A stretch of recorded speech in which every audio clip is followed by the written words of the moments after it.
Hello and welcome to Counterpressed on The Ringer and Spotify. I'm in the studio with Gilly, Flaherty and Jessy Park Humphreys. On today's show, Sam Kerr is back. There are worldies being scored across the WSL and nature is absolutely healing. We talk about the second week of the WSL season.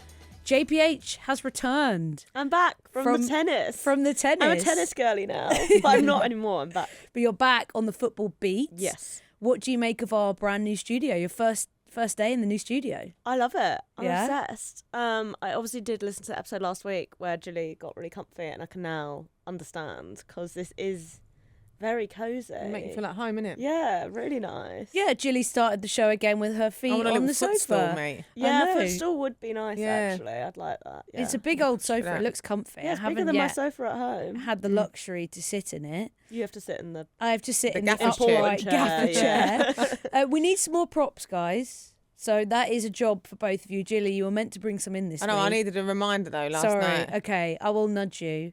We wanted to get maybe some caps or some medals or some stuff. Yeah, no, I remembered that. Some priceless Gilly Flaherty artefacts. memorabilia. Yeah, I kind of feel like Gilly and Kate have a bit of a memorabilia advantage over the You've not rest got of no us. like lanyards, like media lanyards. Yeah, but We could that's do not that, very but is that a bit- sexy, Is that a bit boring? Yeah. You jazz 'em I up. don't know. No. Listener, viewer, let us know if you think media landlords are interesting set dressing. Because I've got a lot. We got a lot. I tend Maybe to... programs. Yeah, I used to collect a lot of those things and then I've sort of become hardened and less interested in those sorts of souvenirs. So I'm now very particular about what I keep. So I keep Euro and World Cup accreditations, but not individual matches anymore. Do you keep your programs? I keep No. my Chelsea programs, but Every everything single else. one. Yeah. I used to keep QPR programs and then I managed to make that just big games. So when we beat Chelsea, kept that program. Big games.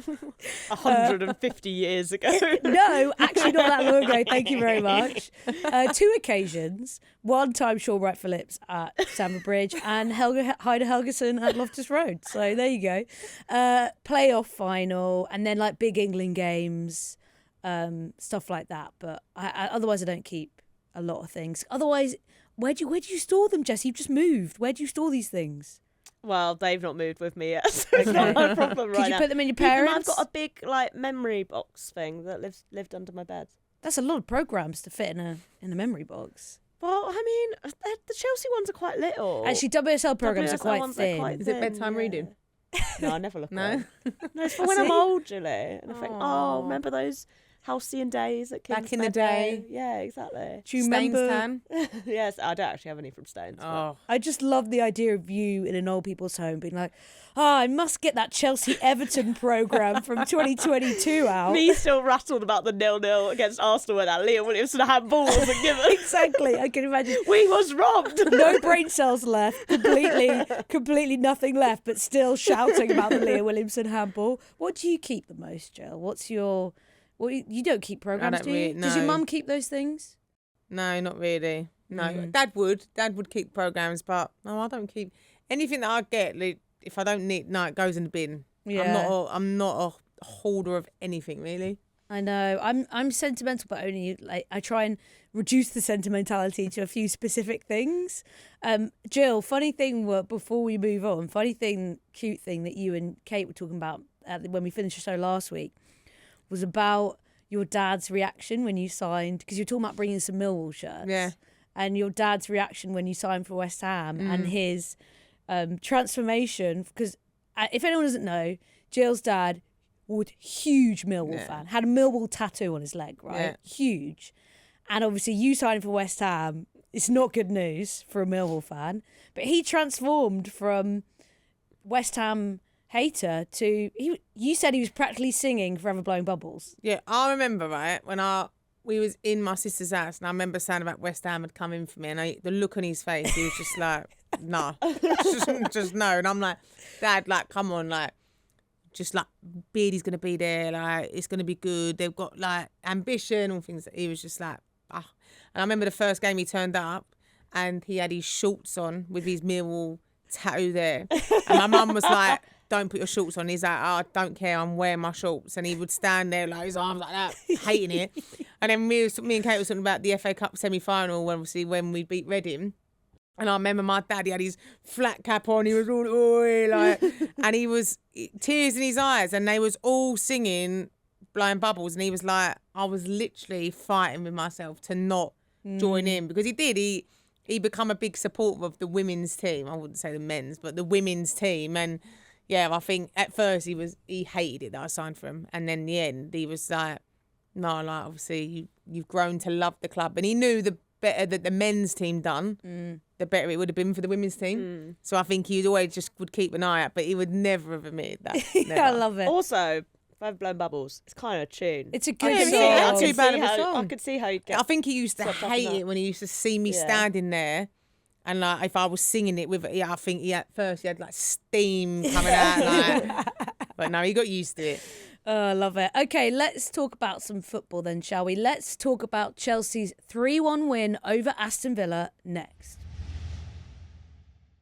Jessy, you were at Villa Park with counter-press sibling Flo Lloyd-Hughes while I was on babysitting duty at the London you Transport had Museum. Theo's son. Yeah. And I had Theo. Yeah, you were babysitting him and I was babysitting his son.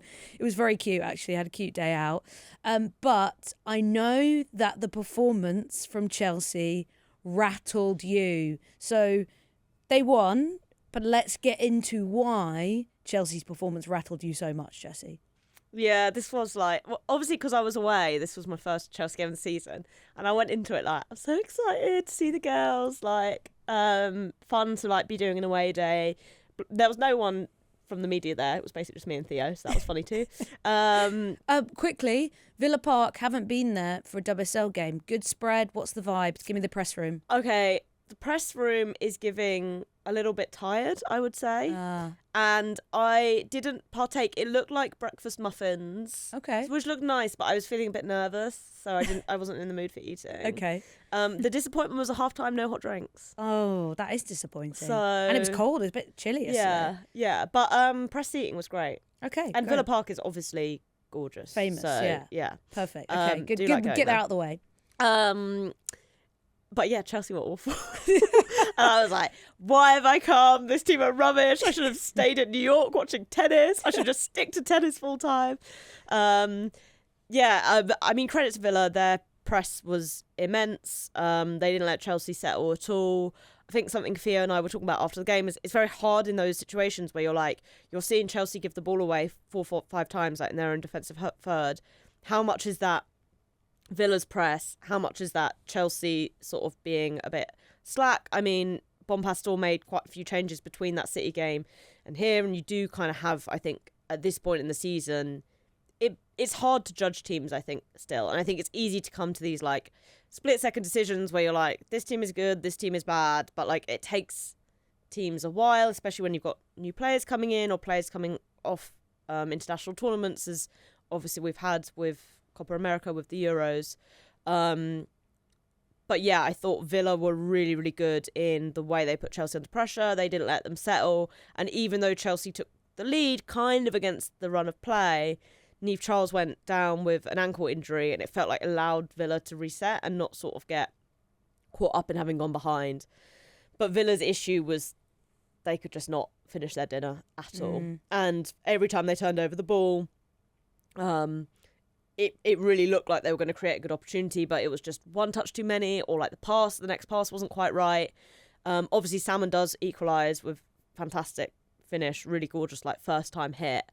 And Hannah Hampton was also very, very good. And I think, on another day against another goalkeeper, Villa probably do manage to score a couple more. But the problem when you're playing against Chelsea, and Natalia Arroyo kind of said this after the match, is like, ultimately, they will feed on your every mistake. And if you don't take their mistakes, then, you leave yourself open. And look, Chelsea scored 2 goals from corners. Obviously, Kira Walsh's shot was deflected in by Kearns, and then obviously Sam Kerr scored as well. So it wasn't great from Chelsea, but this is kind of what this Chelsea team do, as boring as it is. I think it will be interesting to see going forward how Chelsea deal with, how much pressure they were put under, what other opposition take from it.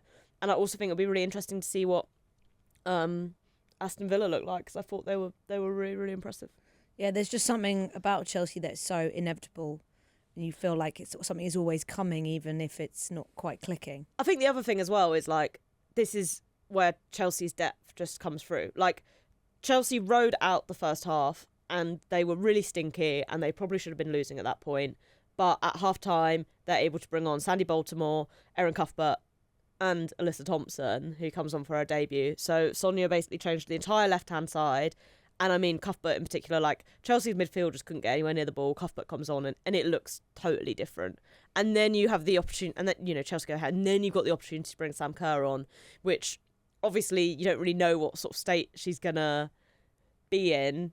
But even that feels like it becomes this almost like smart emotional moment. Like, do you know what I mean? Like, everyone's thinking about Kerr coming on the pitch, blah, blah. And also then it is Sam Kerr. And it allows you to move Aggie out wide and, all of these kind of things. It just felt like the players Chelsea were able to bring on versus the player Aston Villa was able to bring on. It just shows you why also teams almost, it feels like they have to be winning in the first 45, 60 minutes against Chelsea, because that last half hour, they're going to be able to bring on the same level of players or even better players, and you're not going to have the same luxury. Yeah, before we get onto the Sam Kerr's comeback, because we had tons of questions about that, we also had tons of questions about people worried about Chelsea's defence and people feeling like Chelsea's midfield is still not as in sync or connected as it could be, especially around Kira Walsh. Are we yet to see the best of her in a Chelsea shirt? I agree with you, Jessy. Cuthbert really changed the game. I think it was the energy and the aggression as well of someone that could just kind of take hold of that bit of the pitch, could be really aggressive. Jill, what's your take on where kind of Chelsea look defensively and in their midfield? I know you were covering the game as well. They were sloppy in possession, which I think both teams in the previous week, Chelsea and City, were both sloppy in possession too. And I felt like the passes that they were just giving away to Villa, and I do think Villa's were a lot higher and they was on the front foot.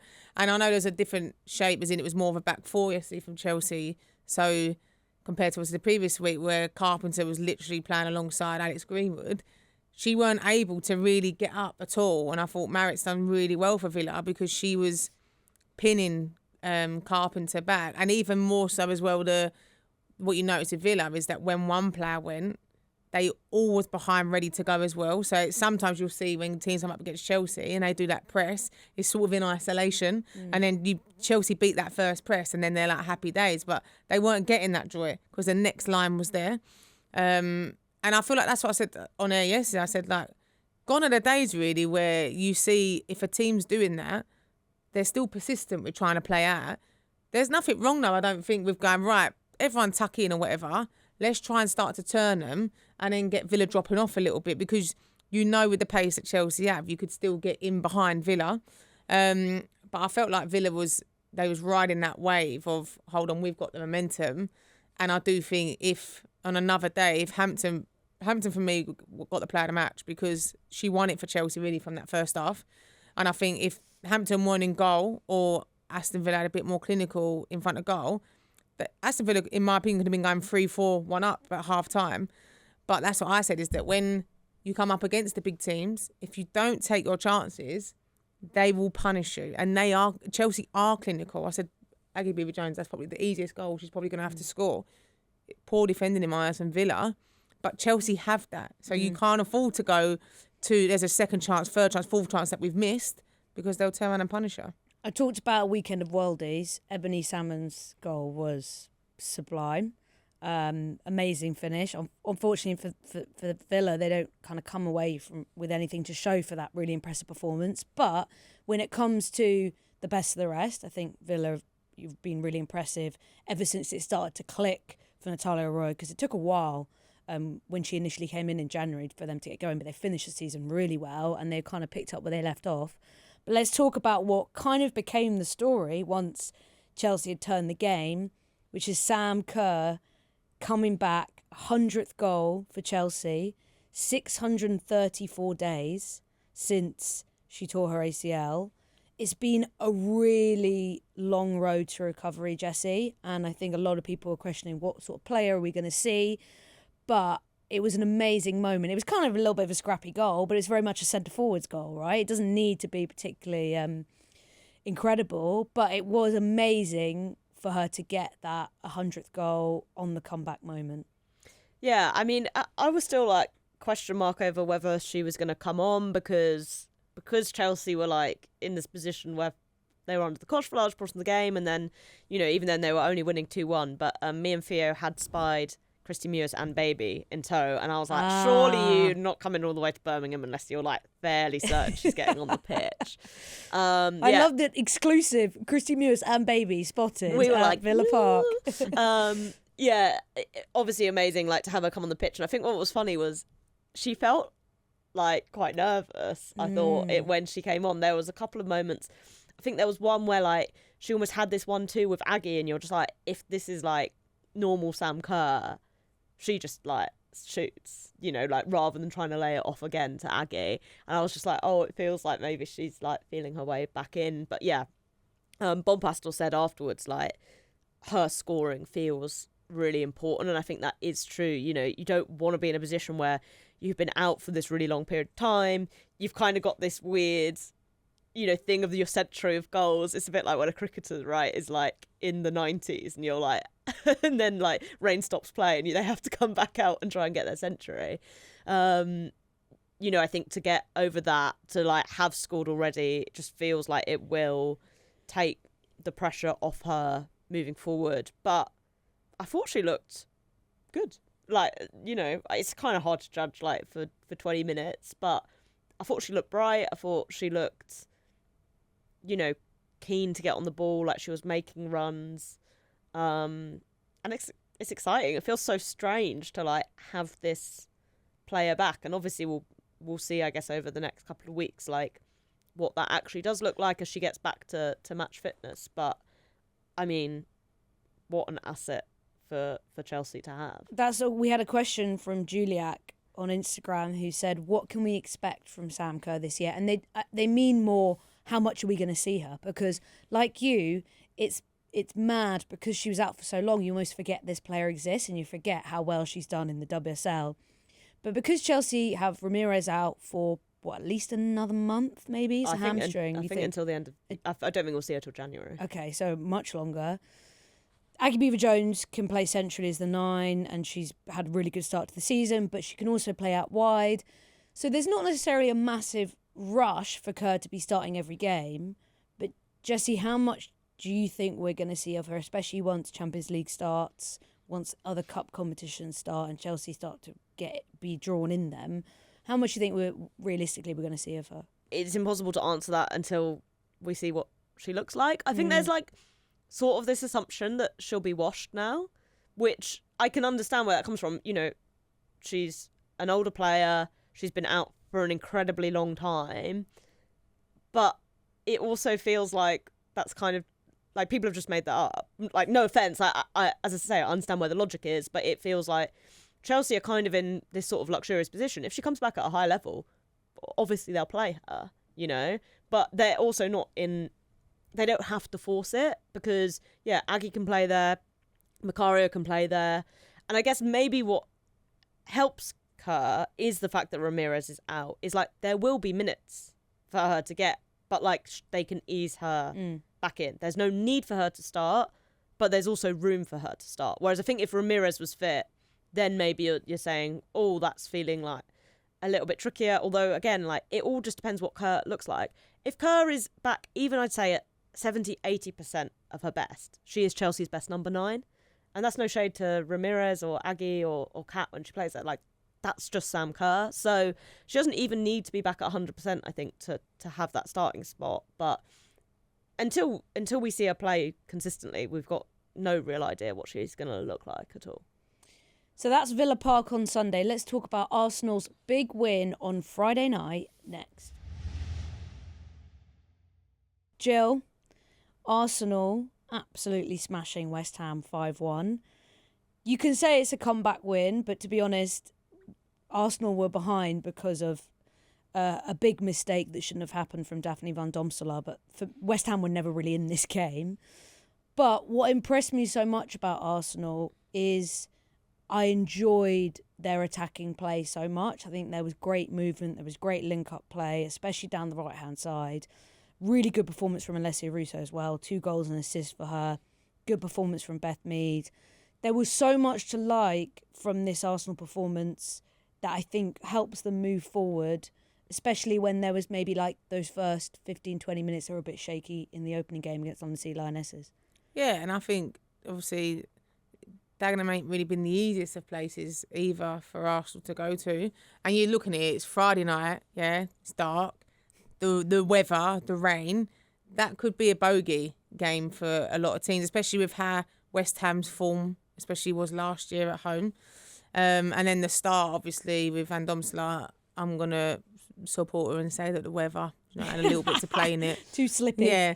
But you then think when that happens, for West Ham, you see them, they're like buzzing, they're like, yeah, this could be the little bit of luck that we need. And maybe Arsenal of old might have flopped at that after having that start.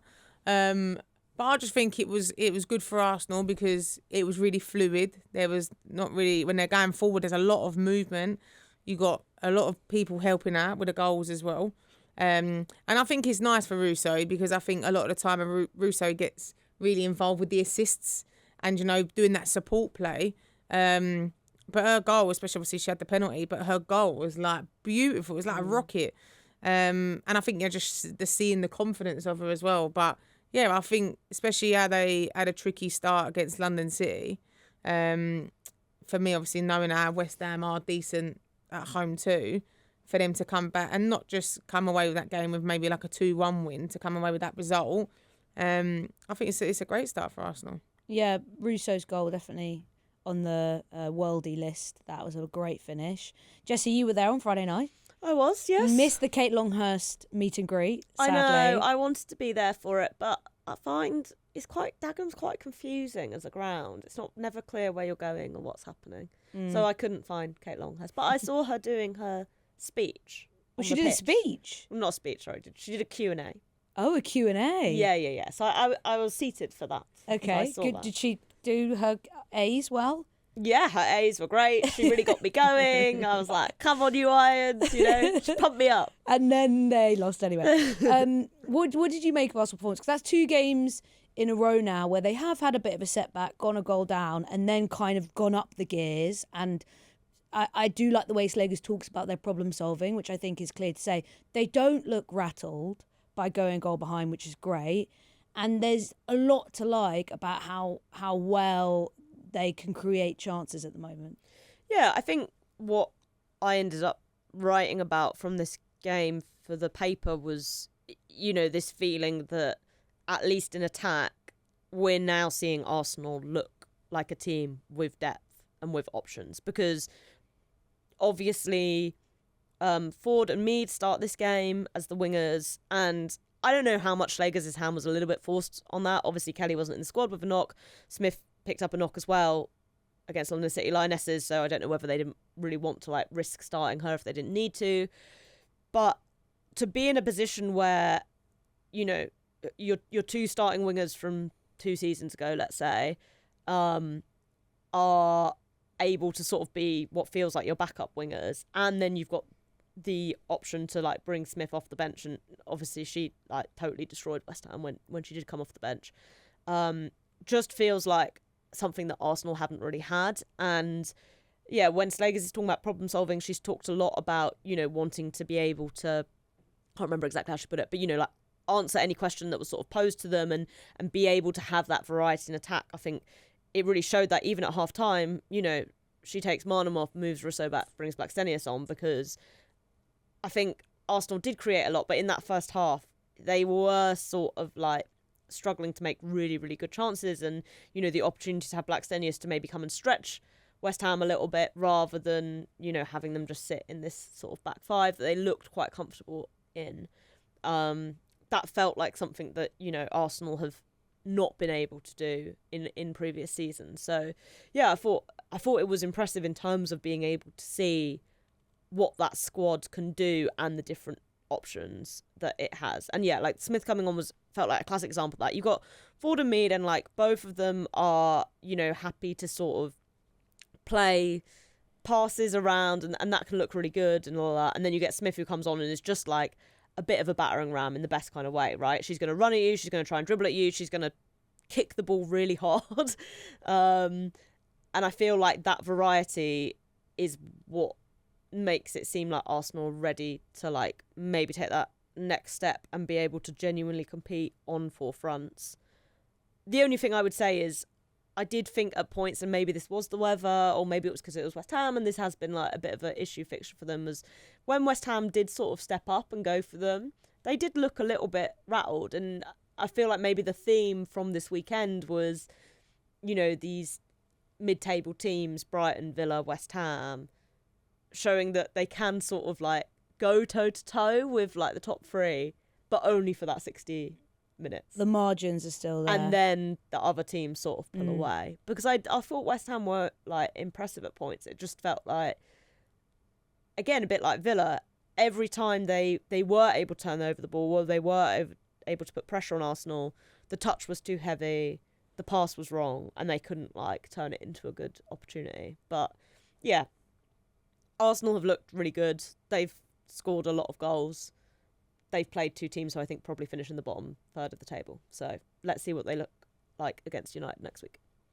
Jill, we talked about Arsenal centre-back situation last week, the fact that Katie restarted. She started again in this game.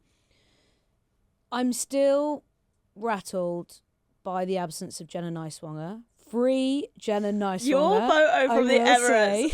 Flo sent a photo from the Emirates on Saturday of the Jenna Nyswanger banner, which said free Nyswanger, and made me laugh. Jenna so much. Nyswanger. She's trapped in the banner She at the is Emirates. trapped in the banner at the Emirates. Jenna Nyswanger, not named in Arsenal squad 2 weeks in a row.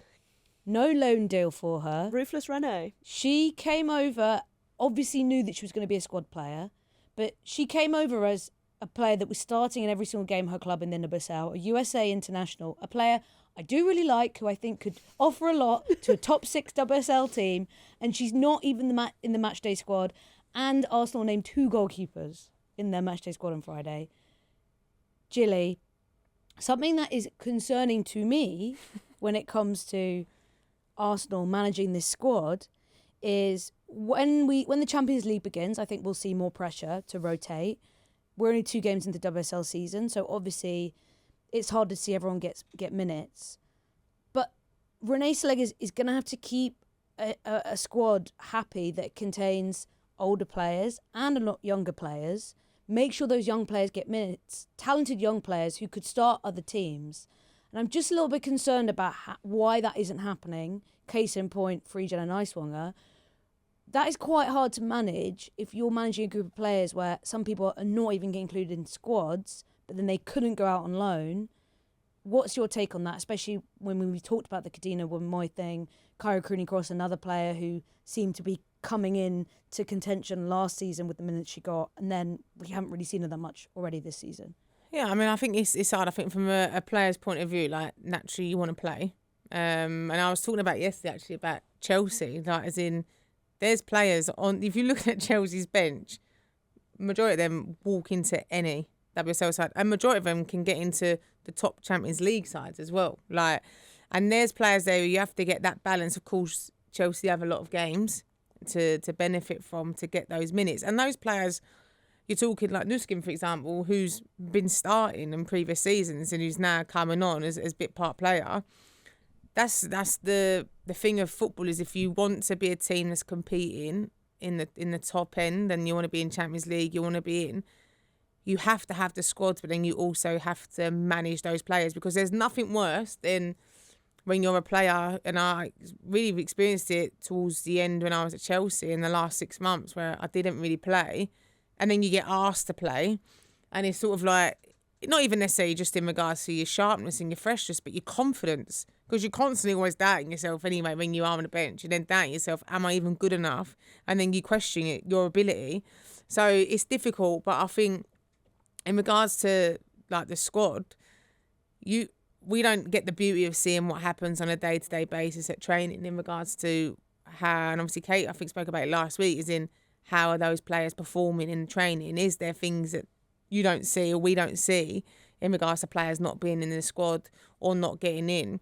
It's hard because you would see, for example, like Katie Reid, that she would be a player who you would give those opportunities to as a youngster in the lesser games as such. But you're talking obviously London City and West Ham, they probably come under that. So in regards to what happens next week against United, like, are you going to go with Reid or are you going to go with the experience as such? And that's the interesting debate, because I was thinking of it. And if you do go with the experience, you're disrupting a back line that's playing your first 2 games. Yeah. As well. That's a conscious I think Reid starts though. I think she will start. That feels like a pretty obvious decision. This is the choice. This feels like the choice she's made for the season.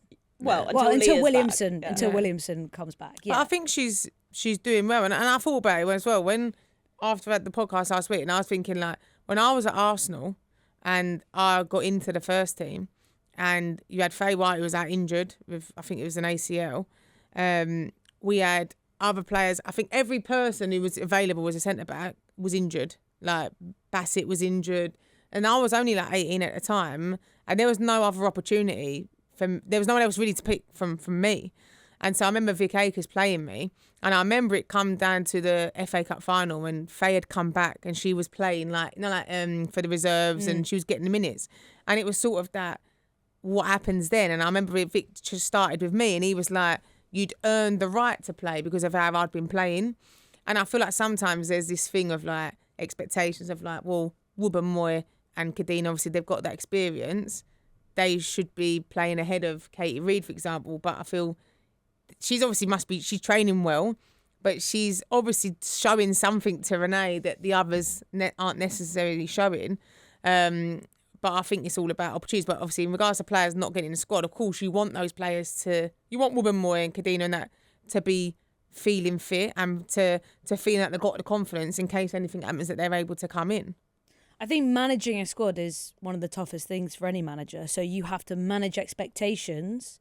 So if you're saying to players they're super important, they're going to be part of the squad, they're going to play, but they're not getting any minutes, then they're going to lose trust in that, right? So, but you don't know that she's.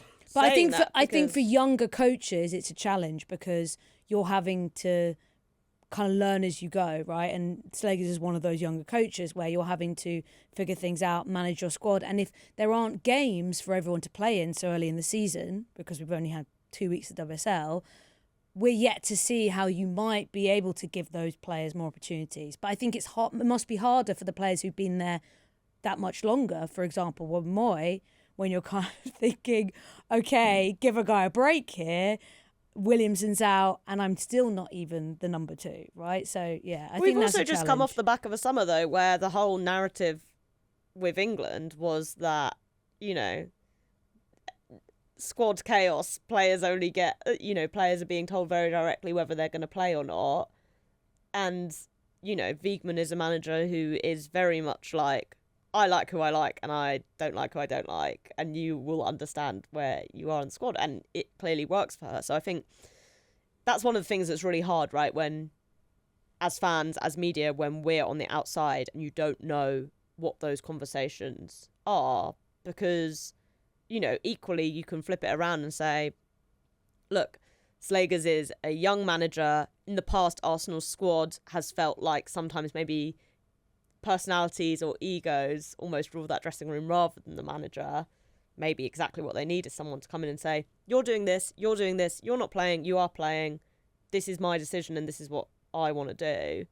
And that's exactly what it needs. The thing that makes me laugh about it is it all feels like quite Emma Hazian at the moment, in a way that I'm quite enjoying and I think it's like quite fun. But yeah, the Jenna Nice-Wong thing, I don't know where she is. Free her. Other than trapped in that Emirates Free her. banner. But there isn't a little bit of an element as well of Gemma Nice-Wonger who is care. No, especially with Taylor Hines as well. I understand why you say Jenna Nice-Wonger who is care, but my point is, let them leave on loan if they're not going to feature. And there's so many players like that, right? You said the same, Gilly.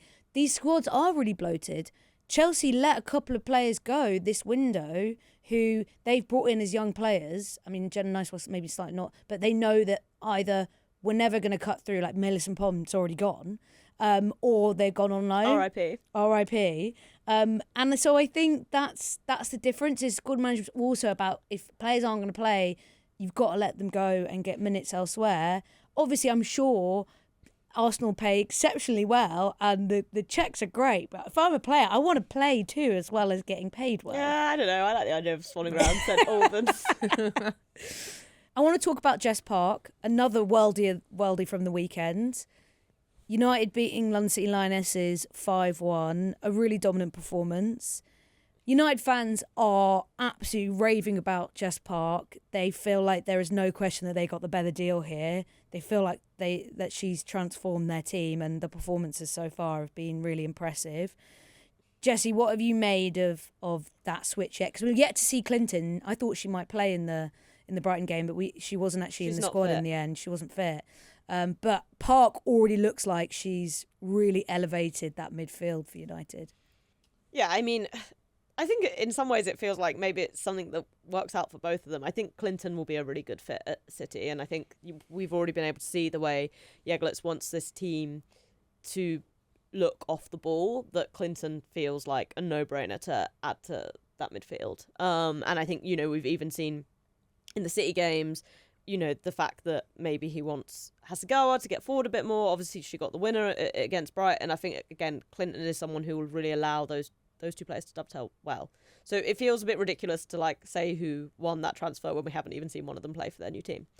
That being said, Jess Park obviously has looked good. It's kind of funny that what that amounts to is losing to Bran and then beating London City Lionesses, but sure. I think, again, we can wait and see how United look in some of these bigger games. But I thought it was interesting, Skinner sort of saying after that game that, maybe Park found the style at City didn't really suit the way she wanted to play. She wants to be a bit more off the cuff, a bit more creative. And obviously, under Taylor, City were quite regimented. They had their patterns of play. I think it's a bit of a funny one because I think you have seen sort of creative or flair players look good. I'd say Lauren Hemp fits pretty well in that category. But I definitely think, for United, having her as an option feels like a good way to be able to vary what their midfield looks like. I think Melvin Mallard is the player who's really impressed me for United so far this season. She's the one who I can't take my eyes off at the moment. She was a menace in the game yesterday. Won what I thought was a soft penalty, but did the work to win it. Got that free kick again on the edge of the box. Got 2 headers in the end, or 2 goals. She was just a centre-back's nightmare all game. She was brilliant. United in attack look like a lot of fun. Turland didn't even start yesterday, obviously, because they've got this second leg of this Brown game this week.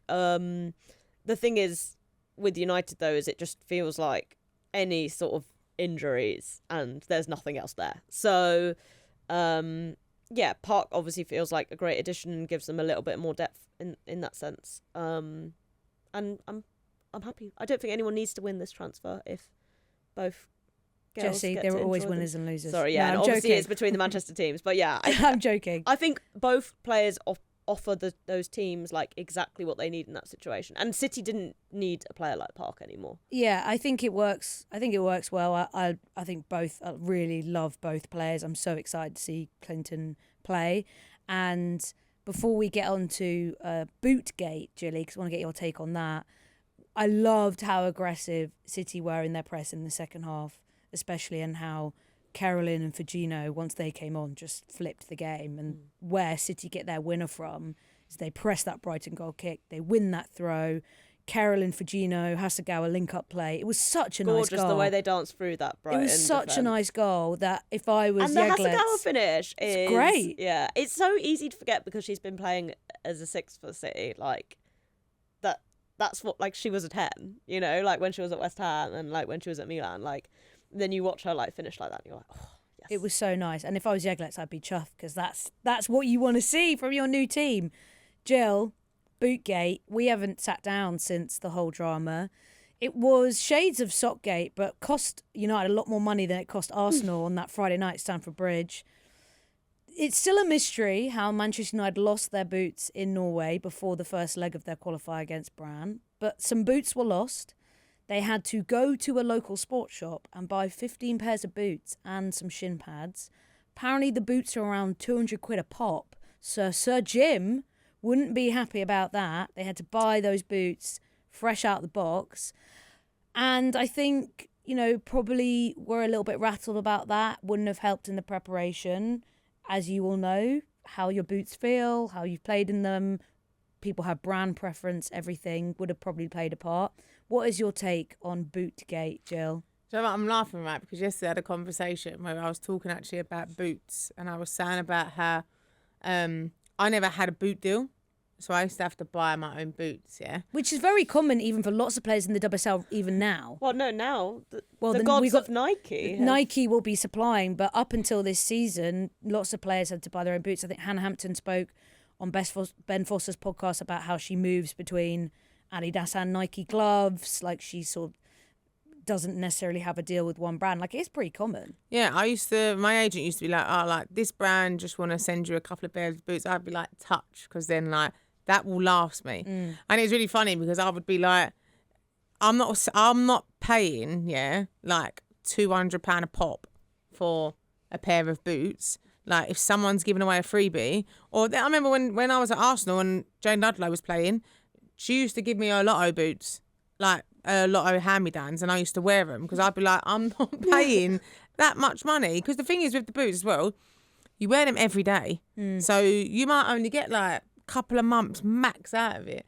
But obviously the thing is, when you wear boots, they obviously mould to your feet. And especially when you put brand new boots on, they can give you blisters, they can rub. And if you don't, there are times when I might have been sent boots and I've put them on and I might have just worn them for like the warm up and I'm like, no, I've got to take these off. Like, they just don't feel right, whether it be on my foot or like mentally in my head. Like, I'm just not feeling them. So I feel sorry for the person whose muck up it was, who's obviously going to have to be for blame for it. But at the same time, it's a bit nerve wracking to think that players are being asked to put on boots that they haven't necessarily worn, and you basically just need to get the pairs of boots that are there really in stock in your size and just go with it. But I'd say more so there's a lot of it where people would say comfort, but also a lot mentally as well. If you're feeling yourself in them boots, then you're fine. But if you're not feeling yourself, then Well, I still stand by that the whole sock gate at Stamford Bridge completely rattled Arsenal from minute one. As soon as they knew that had happened, I think it goes out the window and you're wearing your big title rival's socks. At least they didn't have to borrow Brand's boots. Yeah, that would have been tragic. A few other questions. We had so many questions. Millie Leeson's asked, how long will Gareth Taylor be manager of Liverpool? Predictions, please. Can I say, I said before the season began, my prediction was sacked by Christmas. Well, Kate and I in our previews we're worried about Liverpool, and they got beaten by the other team that everyone's worried about, Leicester City, on Sunday, 1-0, and Leicester City went down to 10 men. Mm-hmm. It's not been easy. I do fear as well, we spoke about this in last week's show, of Taylor wanting to play how he played at City, build from the back, lots of possession. And I think sometimes we've seen that with Brian Sorensen at Everton sometimes, is that if you don't necessarily have the quality of players to deliver that, you get yourself into trouble. Jill, you played Liverpool. Are you a little bit worried? What was your predictions around Taylor? Would you want to give a prediction? What's the vibe? It's hard because I think obviously Taylor's come from Manchester City, where they're a big team in regards to the players that they can attract and their style of play and the players that they've got in the whole team in regards to their level is higher. If he wants to come to Liverpool and play that similar way and that free flowing, in my opinion, you have to then recruit, in my opinion, better defenders and better players overall. That's why I feel Beardy was really suited to that, because he was able with that team to make them hard to beat, and I feel like obviously they parted ways with Beardy for whatever reason, but it's hard unless you're going to Gareth and going, listen, there's money, go and recruit, because Liverpool are a big club in regards to Liverpool as a brand. They're a big club. You here's go and get the players that you want. And it's obviously different because he's obviously come in. Has he been given enough time? People would argue to say to get all his players in that he wants to get in. But again, we know that Liverpool can be ruthless in regards to their expectations and their ambitions as a club. So, yeah, I don't know. And I feel like fan pressure will be a lot in regards to Liverpool because I think Gareth's a good manager to have in there. But is he going to get enough time that's needed to take Liverpool where the fans and him want them to go? That makes sense. It's funny, right? Because I think I was talking to Fia about this yesterday. It feels like a lot of it depends on what is the shame level of finishing bottom this year. Because you're not going down necessarily. You just have to play this playoff. And I think every WSL team will feel confident that they can beat the third place championship team. But it would be funny if they'd lose, though. It would be funny. But it does still feel embarrassing.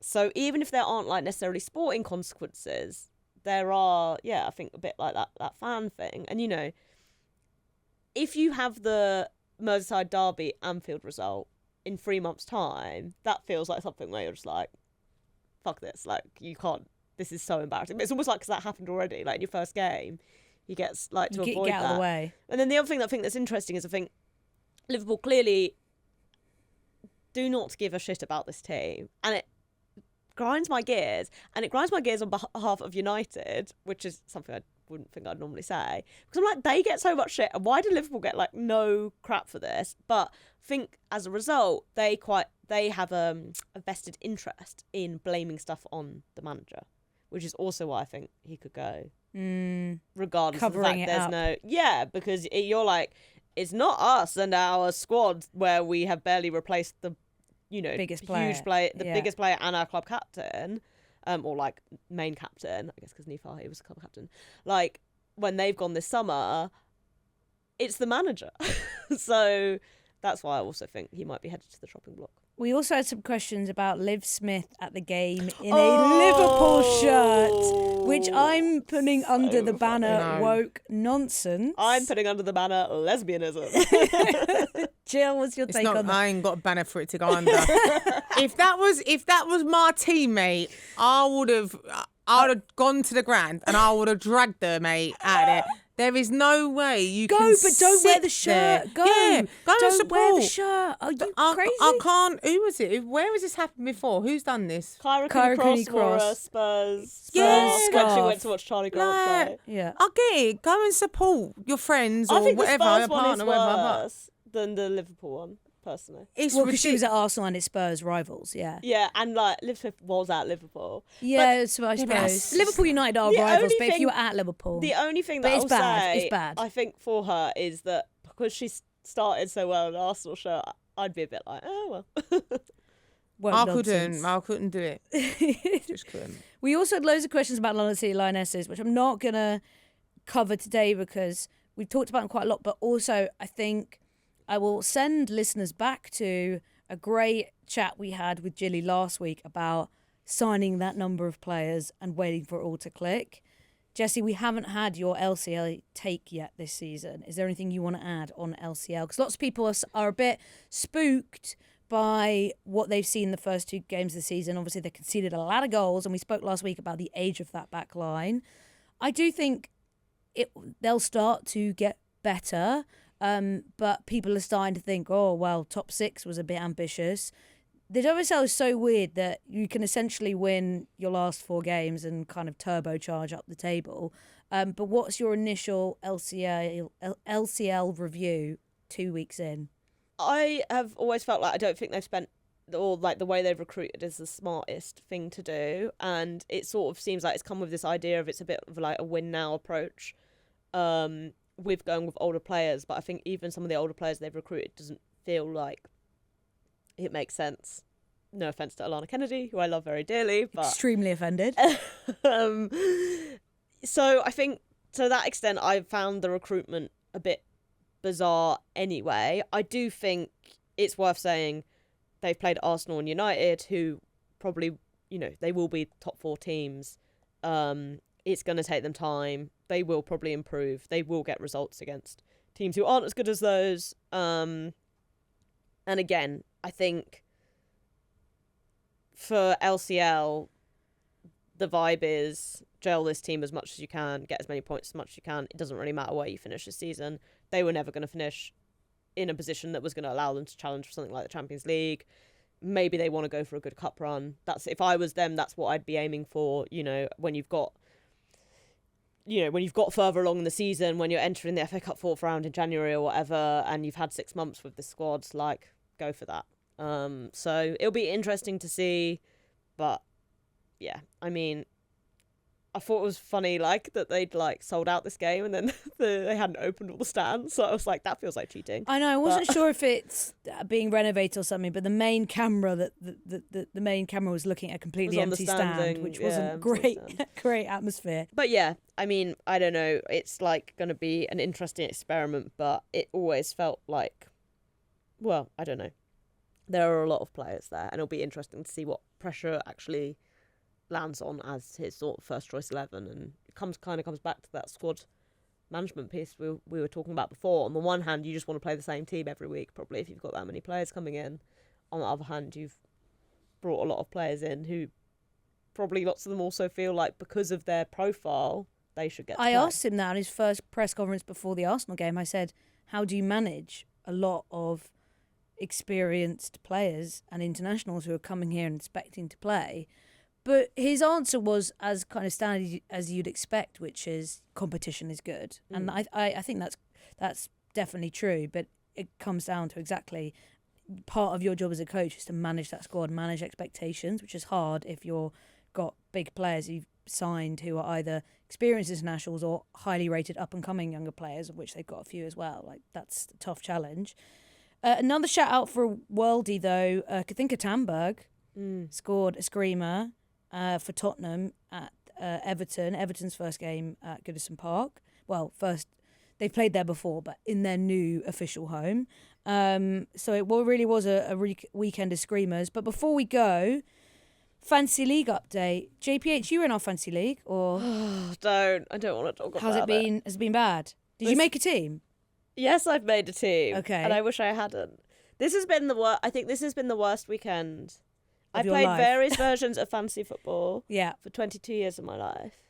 And now? And I think this is the worst Wow. weekend I've ever had. Wow. It all went horribly wrong. What I'm annoyed about is I didn't go for Aggie Beaver-Jones because I thought she was valued too highly, even though she had a very good season. But she was valued at 10 million, which was too much for my budget. But she's laughing all the way to the bank because she's scored in Chelsea's first 2 games of the season, and I didn't want to spend that much on her. So I'm kind of annoyed about that. We're not doing too badly. Let's have a look. So if you do want to join our Fantasy League, it is the Counter Press League. There is a great prize up for grabs. A WSL shirt of your choice. Last season's winner, which I think was Blue Cheese FC, got a Chelsea shirt. No surprise by the username. I think I am currently 583rd. Oh, I'm above you. I'm in the top 500. Oh, well, congrats. It looks like Rodders Owls, Todd Gregory, is currently top with 155 points. But if you would like to join, the code is... Oh my God, Usher's 10th. CP 2025 if you would like to join the Counterpress Fantasy League. Jill, are you a Fantasy League person? Yeah, I am. I have had one before for the men's side, but I just... I had a great week in FPL, to be fair, to balance out my thing. I'm top of the Observer League. Wow. Is that just journos or is it also readers? No, just the newsroom. Just the newsroom. How many people? Oh, like 20. Oh. Prize? Decent. Good prize up for grabs? Or? No, I don't think there is a prize. Just pride. Pride in the newsroom. I feel like if you're the sports reporter at a newspaper, it's kind of embarrassing if you don't do kind of well. The pressure's I'm like quite obsessing over it quite a lot. I've started well this season in that I haven't yet forgotten to set my team in either FPL or WSL. So it's good because normally I only, after the first week, I forget. But what's quite good on the WSL one is that you can set notifications so it will remind you, which is good. Oh, I haven't done that. Yeah, so that helps. Well, listener/viewer on YouTube, where you can now obviously watch Counterpressed, thanks for tuning in. We're going to be back on Thursday because we're doing a special all about the new UEFA Europa Cup. So we're going to be finding out what it is, why we should be excited about it, what it means, etc., etc. So that's going to be fun. Jill, good to see ya. And you, as always. We'll see you soon. And Jessy, I'll see you on Thursday. Yeah, can't wait. All right, wicked. We will see you then.